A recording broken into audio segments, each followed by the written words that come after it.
The Library of Alexandria did not burn the way you were told. There was no single night when everything vanished. No towering inferno swallowing the knowledge of the ancient world in one dramatic moment.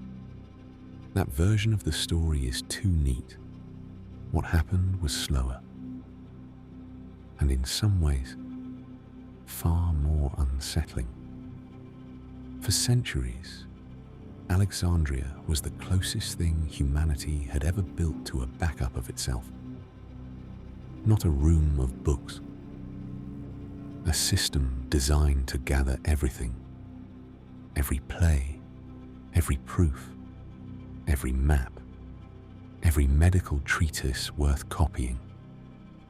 Ships arriving in the harbor had their books taken, duplicated, sometimes quietly replaced with copies. Knowledge was hunted, collected, compared, catalogued. And then, gradually, the copying slowed. Funding weakened. Power shifted. Violence returned. Scroll by scroll, the texts that were not rewritten simply ceased to exist. The myth of the fire survives because it gives us a villain. Reality gives us something harder to accept. If the library did not vanish in a single catastrophe, then what actually disappeared? What survived elsewhere? And why do we still feel 2,000 years later that something essential slipped through our hands? Because the strangest part of this story is not that knowledge was lost. It's that some of it wasn't. Alexandria was not just a library. It was a system. A machine built to gather the written world. Around 300 BCE, under Ptolemy, the first Soter, the dream took physical form, a complex called the Mausion. Not a museum as we know it, a research institution. Scholars lived there, worked there, ate together, argued together, copied endlessly. The library itself was part of this larger organism. Scroll rooms, catalogues, scribes, rooms filled with papyrus bundled in clay jars. It may have held 400,000 scrolls. Some ancient sources claim far more, others far less. The number does not matter as much as the intent. They wanted everything. Ships entering the harbor were searched. Books were confiscated, copied. Sometimes the originals were quietly kept. The copies returned. Ptolemy III once borrowed official copies of Greek tragedies from Athens. He paid a massive deposit. He kept the originals, sent back copies, and forfeited the money without hesitation. Knowledge was worth more than gold. Inside the Mausion, scholars compared versions of texts line by line. Zenodotus edited Homer. Aristophanes introduced punctuation marks still used in Greek today. Callimachus created the Pinakis, a catalogue so vast it filled 120 scrolls. The catalogue itself is now lost. Even the index to everything disappeared. Eratosthenes measured the circumference of the earth, within 2% of the correct figure. He did it with shadows, geometry, observation, Aristarchus proposed that the earth moved around the sun. 1800 years before Copernicus, his proof is gone. We only know it existed because another scholar mentioned it. That is how much of Alexandria survives. Through references, through echoes, through footnotes in other works. The library was not a silent warehouse. It was alive. Ideas argued in open courtyards, botanical gardens, anatomy theatres.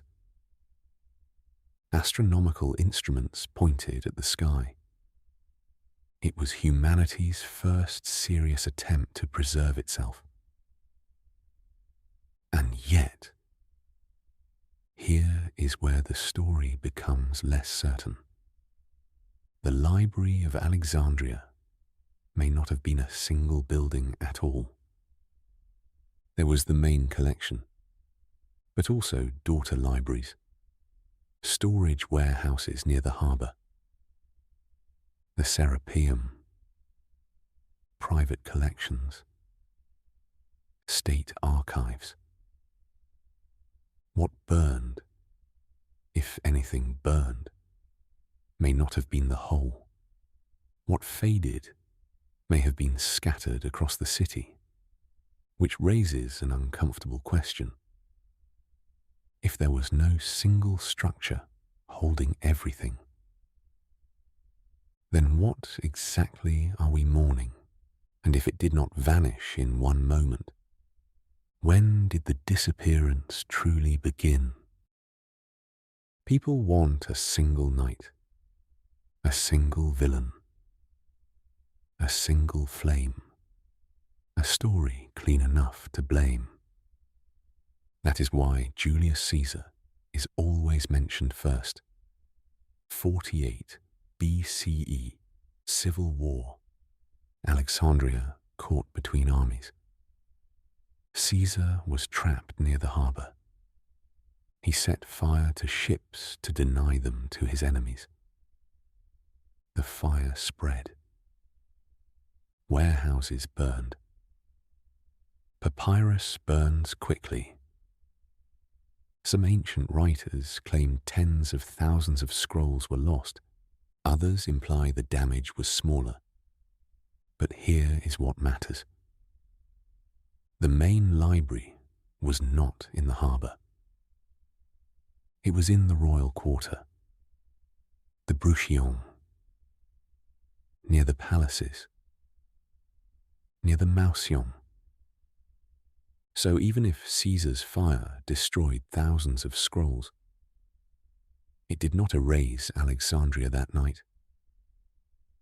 The library survived the fire, which is where the story becomes more unsettling, because it means the library did not die in a blaze.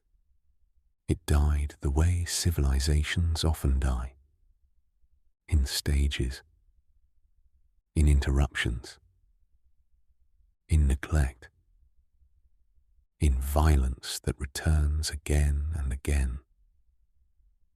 Over the next centuries, Alexandria became a city of tension. Greek and Roman elites, Egyptian identity, religious conflict, riots, massacres, power struggles. And each time the city fractured, knowledge became collateral. Scrolls don't survive mobs. Scrolls don't survive budget cuts. Scrolls don't survive when copyists are no longer paid. Papyrus lasts only if it is recopied. Every century or two, a scroll must be rewritten, or it crumbles. So the real fire was not flame. It was the moment copying slowed, the moment funding weakened, the moment it stopped being urgent. Then came physical destruction. In the 3rd century, Alexandria was damaged in war. The Bruchillon quarter was hit during fighting. This may have destroyed large parts of the library complex. Not one dramatic inferno. A battle. A city torn open. Then came the 4th century. The Serapeum. A temple complex that also held books, often described as a daughter library. In 391 CE, it was destroyed during religious conflict. A Christian mob, empowered by new authority, tore down pagan monuments. Whatever remained there was scattered or destroyed. And if you want a single symbolic death of Alexandria's spirit, there is another moment.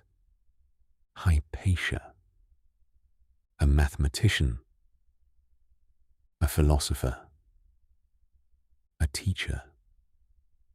In 415 CE, she was murdered by a mob in the city.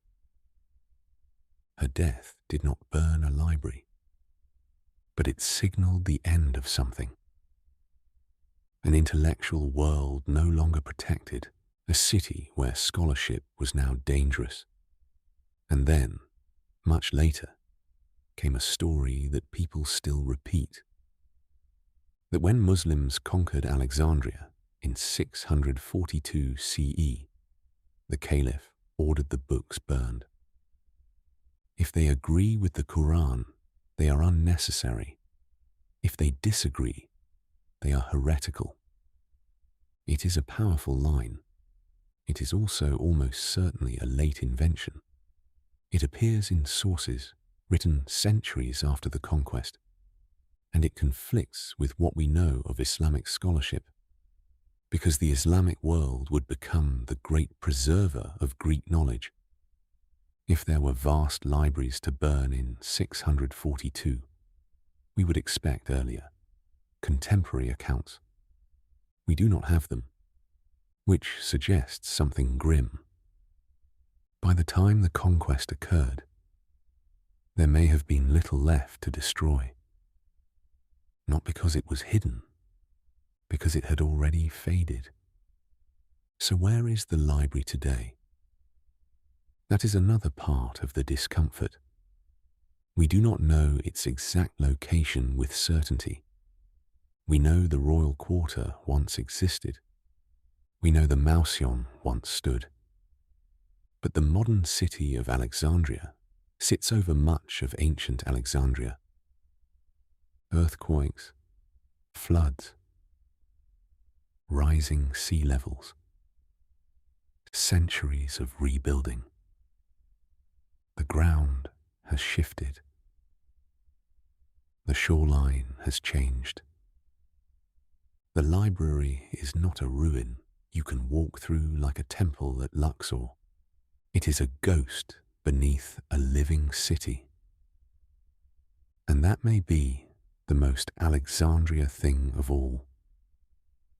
The greatest library in history did not leave a single dramatic crater. It left gaps, silences, missing works we can name, and missing works we cannot.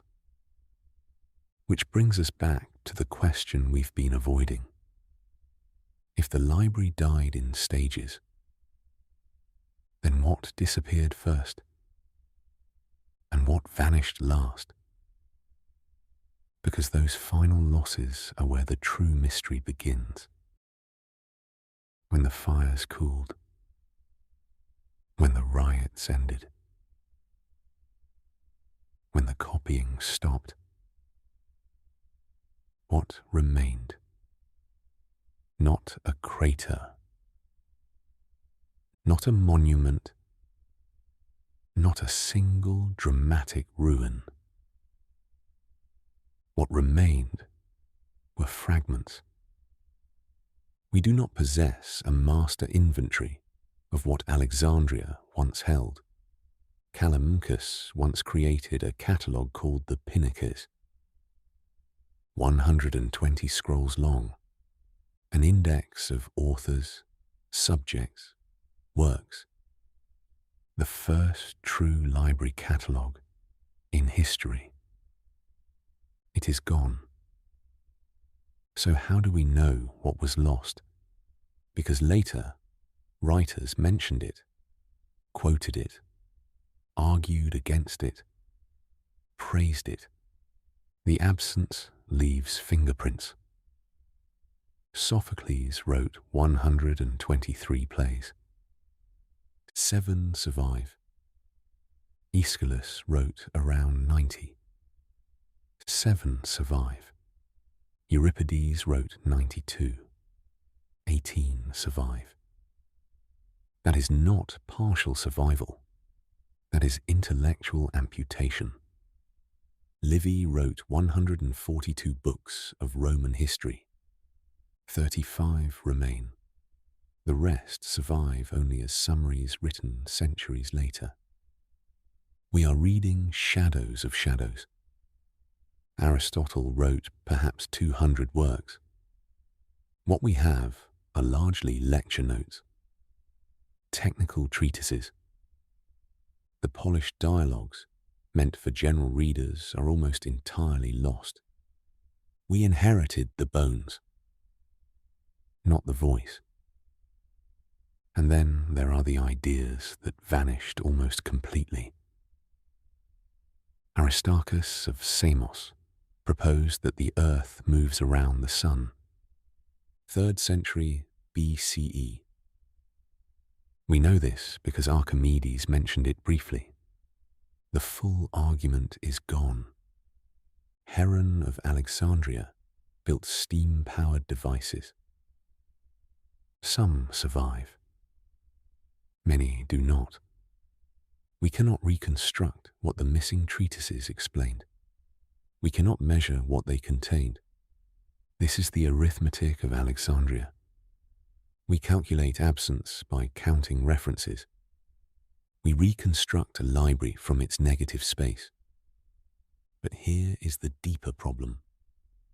What survived was not random. Works that were useful were copied. Medicine, astronomy, mathematics. Works considered ornamental were copied less. Poetry, drama, speculative philosophy. When copying slows, literature dies first. When budgets tighten, beauty disappears. We do not possess a neutral sample of antiquity. We possess what successive generations thought worth preserving, filtered through monks, through scholars, through translators, through printers.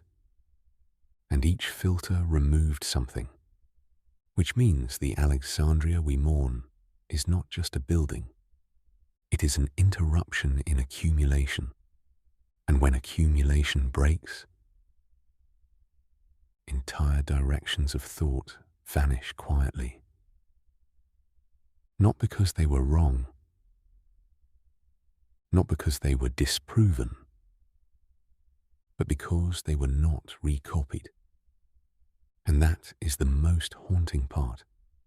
We cannot even list everything we lost, because some works disappeared before anyone bothered to mention them.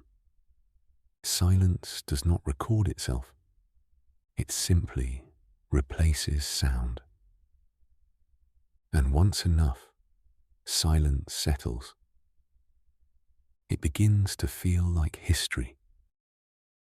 The Library of Alexandria did not vanish into silence. It moved, not in wagons, not in ships, but in fragments, in translations, in memory. When Rome weakened and the Western world fractured, Greek texts did not disappear overnight. They traveled east, to Constantinople, to Damascus, and eventually to Baghdad. the 8th century, under the Abbasid Caliphate, a new center of knowledge rose. The House of Wisdom, Beit al-Hikmah, a translation movement unlike anything the ancient world had seen. Greek manuscripts were gathered, copied, translated into Arabic, studied, expanded. Hunayn ibn Ishaq translated Galen's medical works, line by line, term by term. Without him, most of Galen would likely be lost.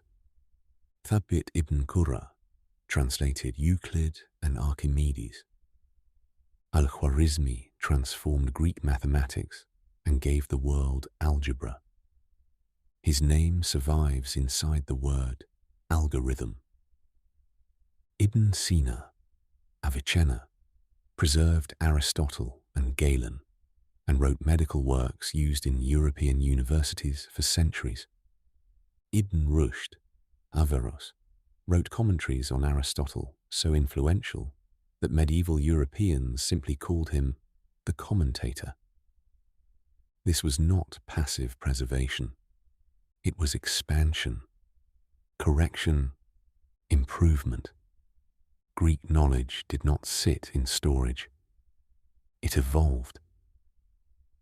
Then the trail moved again to Cordoba, in Islamic Spain, a city of 500,000 people, libraries containing hundreds of thousands of books, more than the rest of Europe combined at the time.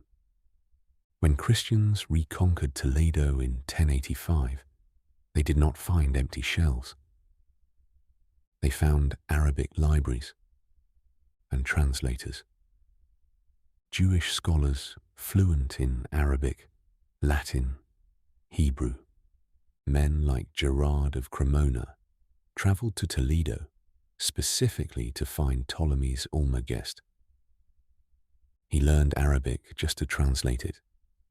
He translated over 90 works into Latin, many of which form the foundation of European universities. Here is the uncomfortable truth. When medieval Europe claimed to rediscover Aristotle, it was not rediscovering him. It was reading him through Arabic, through Jewish translators, through Islamic commentaries. The texts had not been lost. They had simply been somewhere else. Which forces a harder question. If some knowledge survived by travelling, what knowledge never left Alexandria at all? What remained too local, too fragile, too neglected to move? Because migration saves ideas, but only if someone believes they are worth carrying. When Constantinople fell in 1453, the city did not fall quietly. Manuscripts moved. Scholars fled west. Greek texts, some copied for centuries in Byzantium, arrived in Italy in trunks and satchels.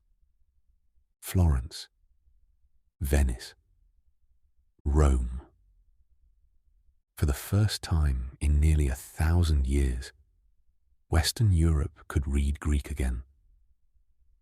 But this rediscovery did not happen by accident.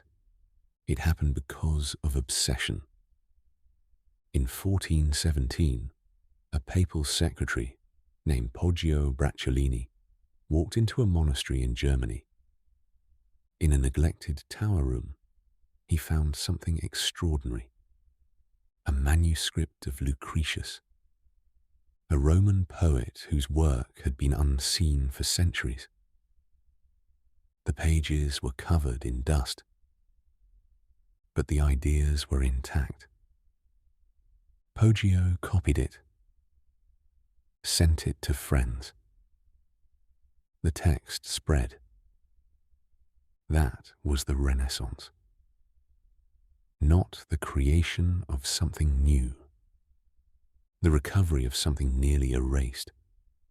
Across Italy, wealthy patrons began building libraries. Cosimo de' Medici funded the Laurentian Library in Florence. He paid scholars to search for manuscripts across Europe, to buy them, to copy them, to preserve them. Pope Nicholas V founded what became the Vatican Library. He wanted Rome to rival ancient Alexandria, to collect everything again. But this time, something changed. In the 1450s, Johannes Gutenberg introduced movable type printing to Europe. For the first time in history, knowledge could be multiplied rapidly, identically, by the thousands. Before printing, a single fire could destroy a text forever. After printing, survival odds increased dramatically. Books were no longer fragile clusters of handwritten copies. They became networks. If Alexandria represented the first great attempt to preserve civilization, printing was the first system that made total loss unlikely. But here is the tension. Even with printing, most ancient works were already gone. The Renaissance did not recover everything. It recovered what had survived the long chain. And that chain was selective, filtered, incomplete. Which means something unsettling remains true. Even at the height of the Renaissance, even at the dawn of modern Europe, no one knew exactly what had once existed. They were rebuilding from fragments, and fragments can mislead. Because when history survives in pieces, it is easy to mistake the pieces for the whole. Aristarchus of Samos proposed that the earth moves around the sun, 3rd century BCE, not as myth, not as metaphor, as mathematics. The treatise where he proved it is gone. We know it existed only because Archimedes mentioned it.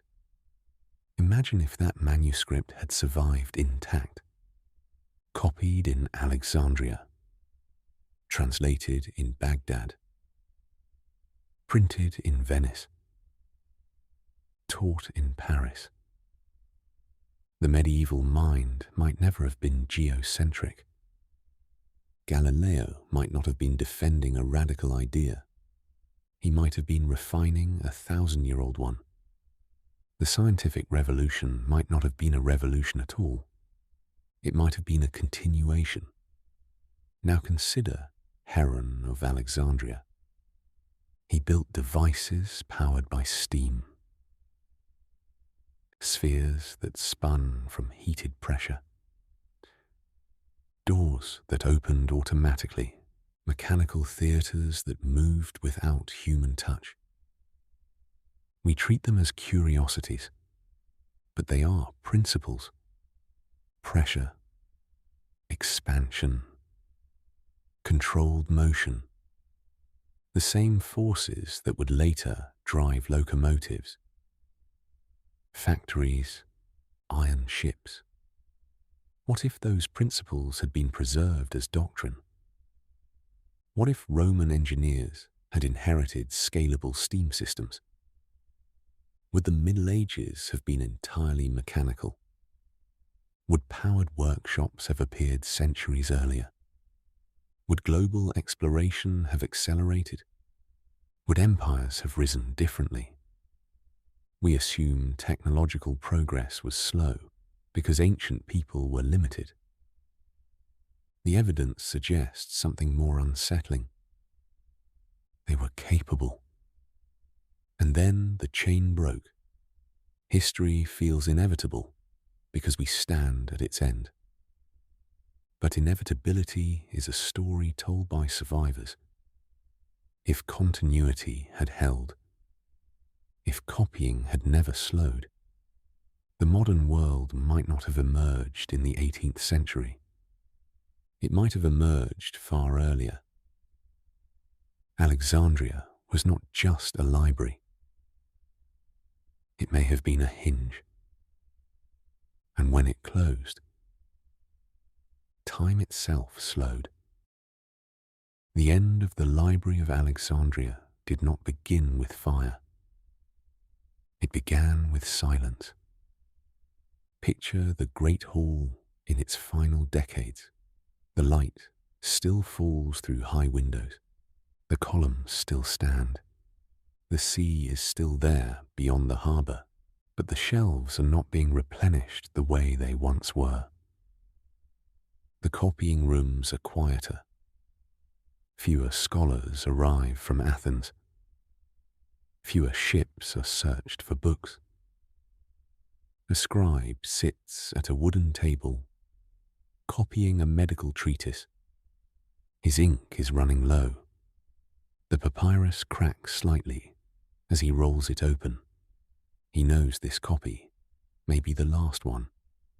He cannot know that in 200 years, that same text will be gone entirely.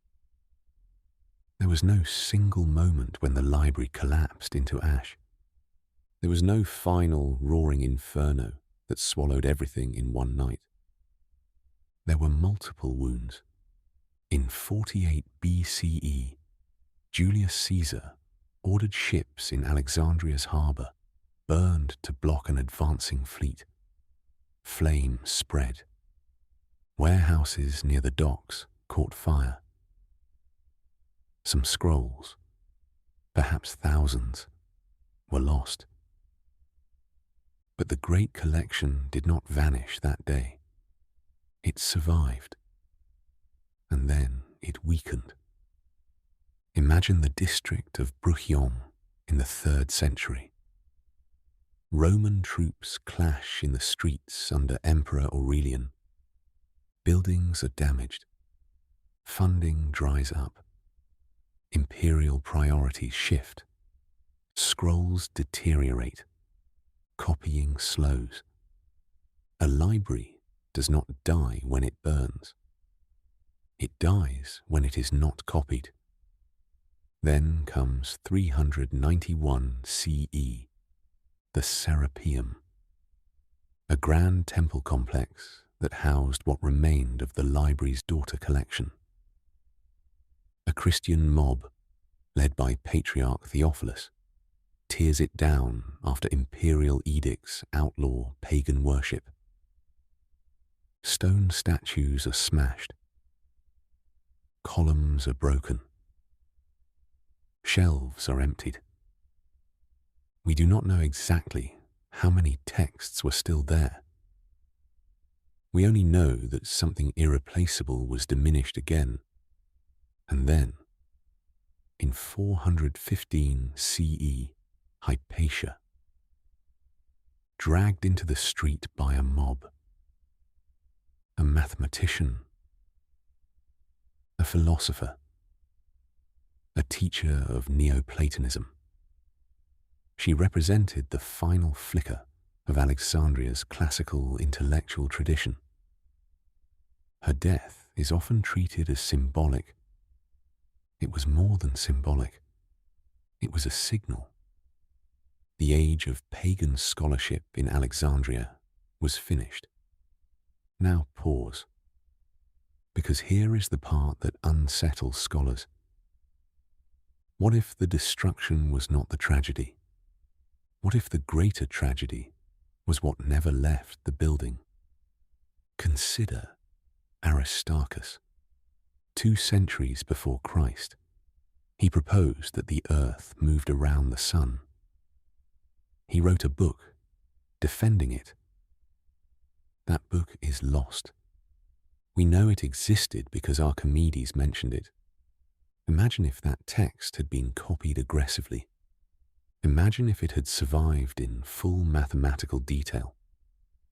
Would Copernicus have needed to rediscover heliocentrism in the 16th century? Or would medieval astronomers have inherited a functioning solar model? Picture a medieval observatory in 900 CE using heliocentric calculations. Picture navigation changing, calendar systems shifting, power structures adjusting to a universe where Earth is not central. Now consider Heron of Alexandria. He built a steam-driven device, the Aeolipile, in the 1st century, a sphere that spun using heated water vapor. It was treated as a curiosity, a temple trick, a novelty. But what if detailed mechanical treatises survived from Alexandria describing scalable steam systems? What if someone in 500 CE had seen not a toy, but an engine? Picture medieval workshops experimenting with pistons. Imagine mechanical automation in monasteries, water mills powered by steam instead of rivers, industrialization beginning not in 18th century England, but in late antiquity. It sounds dramatic. It sounds speculative. But it is not impossible. The pieces existed. Now zoom out further. The epic cycle of Greece. The poems that completed the Trojan War beyond Homer are gone. Hundreds of tragedies are gone. Entire schools of Stoic philosophy are gone. Most of Aristotle's dialogues, the versions written for the public, are gone. What survived were lecture notes, dry summaries, technical outlines. What if the works that were lost were the ones that changed minds? What if what we inherited from antiquity is not its best thinking, but simply its most copied thinking? Now, pictures the final years again. A scholar stands in a dim archive room. He holds a scroll by Aristarchus. He must choose which texts to recopy before the papyrus decays. He chooses medicine. He chooses geometry. He does not choose speculative cosmology. Not because it was wrong, but because it was less urgent. That choice echoes for 1,800 years. This is how civilizations pivot without knowing it. Not through grand conspiracies, not through dramatic fires alone, but through selective survival. The Library of Alexandria may not have died in one blaze, but what if something inside it did? What if the world we inherited is not a direct descendant of antiquity, but a filtered version, a version shaped by which scrolls survived damp air, which texts were copied, which ideas were considered worth the ink, and which were left to crumble? Now imagine one more possibility. What if some of those scrolls did survive, not through official preservation, but through private hands, through fragments carried east, through texts re-emerging centuries later without clear origin? What if certain ideas resurfaced disguised as new discoveries? We cannot prove it, but we also cannot rule it out. And that uncertainty is the most haunting part, because the library did not simply burn. It became a question mark, and every missing scroll is a shadow in our intellectual history. We do not know how far ahead humanity might have moved. We only know that something enormous vanished quietly, and the silence lasted for centuries. There is a building in Egypt today that carries the name, the Bibliotheca Alexandrina, glass and steel, a slanted disc facing the sea. Inside, millions of books, servers humming quietly beneath polished floors. It is beautiful. It is symbolic. It is not the original, but the dream is the same. Collect everything, preserve everything, make knowledge permanent. Now shift. Picture a warehouse in San Francisco, rows of servers, red and blue lights blinking in the dark. The Internet Archive, hundreds of billions of web pages stored, millions of books scanned, entire websites captured before they disappear. Its founder has called it a new Library of Alexandria. He means it as a tribute, but history does not always repeat gently. In 2019, MySpace lost 50 million songs, 12 years of uploaded music, independent artists, unreleased recordings. Gone. A server migration error. No fire. No mob.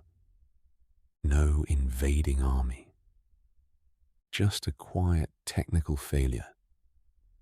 Imagine a future historian trying to study early internet culture and finding holes, entire genres missing, voices erased. Not because someone burned them, but because someone failed to back them up correctly. Now, zoom in further. Open your browser. Click an article from 10 years ago. Half the time, it leads to a dead link. Link rot. The average web page lifespan is barely a few years. We are generating more knowledge than any civilization in history, and preserving it less deliberately than we think. Hard drives fail. Companies go bankrupt. Cloud storage depends on subscription payments. Digital formats become obsolete. Try opening a file from the 1990s without conversion software. Now imagine that on a civilizational scale. The Library of Alexandria required human hands to copy scrolls. If they stopped copying, knowledge died. Our version requires electricity, maintenance, corporate stability, intentional redundancy. If the power grid collapses, if data centers shut down, if corporations decide content is not profitable, digital knowledge can vanish faster than papyrus ever did. Now push the thought further. What if the true successor to Alexandria is not a building, not even the Internet Archive, but the algorithm? The invisible system deciding what is surfaced, what is buried, what is recommended, and what is forgotten. Because preservation is not the same as visibility. A book can exist on a server, but if no one can find it, is it truly preserved? The original library filtered knowledge through human judgment. Monks filtered through theology. Islamic scholars filtered through utility. Renaissance humanists filtered through language access. We filter through engagement metrics. Scrolls once disappeared because no one copied them. Today, ideas disappear because no one clicks them. And that may be more dangerous. Picture a future 2,000 years from now. Archaeologists uncover fragments of our digital age. corrupted drives, broken devices, scattered archives. What will survive? Medical research, military data, entertainment, scientific breakthroughs, or only what was deemed commercially viable enough to store redundantly? The tragedy of Alexandria was not just loss, it was unintentional selection. Certain ideas survived, others did not. Not because they were false, but because they were not prioritized. We are making the same choices now. Every time we delete, every time we fail to archive, every time a server goes offline, every time a platform shuts down. And here is the unsettling possibility. The original library did not fall in one dramatic moment. It eroded. It weakened. It was underfunded. It became politically inconvenient. It stopped being essential. If that pattern feels familiar, it should. The Library of Alexandria is not a story about the past. It is a pattern, and we are standing inside the next version of it. The question is not whether we can build a second Alexandria. We already have. The question is whether we will protect it differently, or whether, centuries from now, someone will stand in the ruins of our digital world and say, they had everything, and they let it fade. When we speak about the Library of Alexandria, we usually speak about scrolls, papyrus, ink, buildings. But that was never the true loss. The true loss was momentum. Imagine a civilization that had already measured the circumference of the Earth, already questioned whether the Earth moved around the sun, already experimented with steam, already catalogued cultures from across the Mediterranean world. Now imagine that momentum slowing, not exploding, not collapsing, just fading. Picture a scholar in Alexandria who believes knowledge moves forward, that each generation builds on the last, that progress is cumulative. Then funding weakens. Political priorities shift. Copying slows. Debates that were once philosophical become religious. The scrolls are still there, but fewer hands reach for them. And then something subtle happens. A civilization forgets how far it had already gone. That is the real tragedy, because what was lost was not just information, it was direction. Aristarchus proposed heliocentrism centuries before Christ. His detailed arguments did not survive, and so, many centuries later, humanity returned to believing Earth stood still at the center of everything. Not because the earlier idea was wrong, but because it was forgotten. Heron built steam-powered mechanisms. The Aeolipoli spun with heated air. It was treated as a curiosity, a temple novelty. The technical infrastructure to expand it never spread. The Renaissance rediscovered fragments, but fragments are not foundations. Progress restarted from what survived, not from where it had once stood. That gap matters. What if humanity was not meant to rediscover heliocentrism in the 16th century? What if it had already moved beyond it in the 2nd century BCE? What if the scientific revolution, was not a beginning, but a delayed continuation. We cannot know, and that uncertainty is the wound, because the library did not simply burn, it interrupted a trajectory. It created a reset, and resets cost centuries. Look at the modern world. We assume knowledge accumulates safely now. We assume digital redundancy protects us. We assume information cannot truly disappear. But every system built by humans has blind spots. Alexandria believed itself central, permanent, unmatched, until it wasn't. The real lesson of Alexandria is not about fire. It is about complacency. It is about assuming preservation happens automatically. It does not. Preservation requires intention. It requires resources. It requires people who believe knowledge is worth protecting. Without that, even the greatest archive becomes fragile. The Library of Alexandria was humanity's first attempt to back itself up. It failed. Not in one day. Not in one fire. But through neglect. Through division. Through distraction. And through the belief that someone else would preserve it.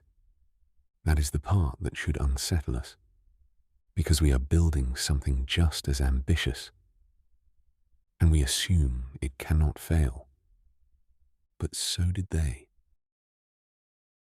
There is something strange about the Library of Alexandria. It has been gone for nearly 2,000 years, and yet we still speak about it as if it just happened. Why?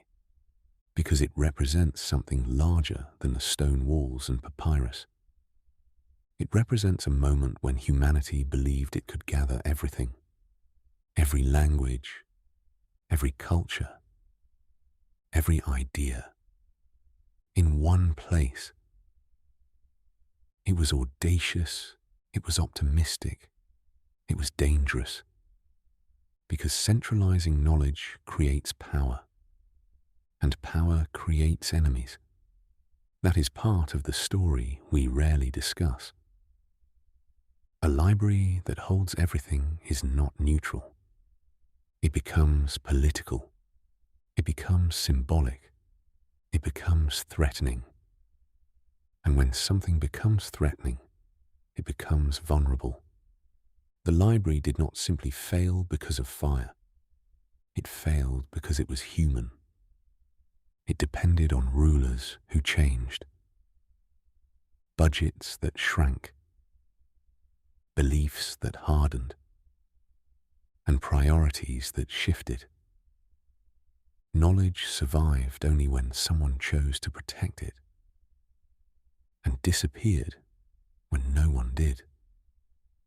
That pattern has never changed.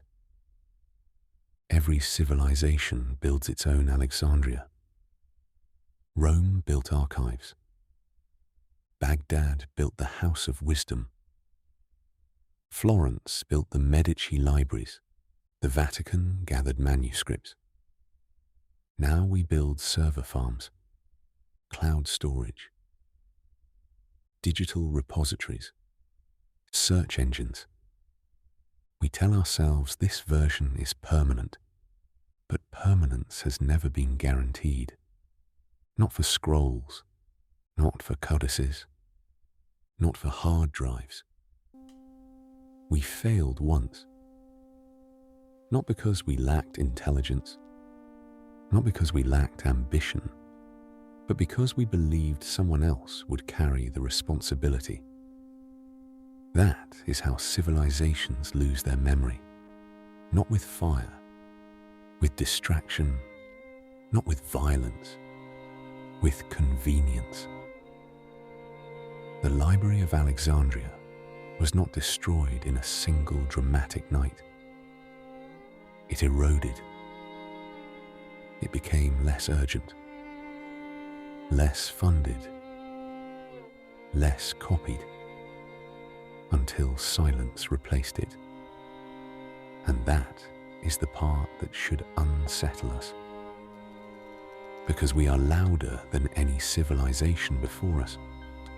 We produce more knowledge in a single day than Alexandria did in a century. We duplicate, we mirror, we back up, we store. But storage is not preservation. Preservation is intention. It is vigilance. It is value. And value is fragile. The real inheritance of Alexandria is not the loss. It is the question. When our era becomes a chapter in someone else's history, will they say we safeguarded what mattered? Or will they say we assumed it would protect itself?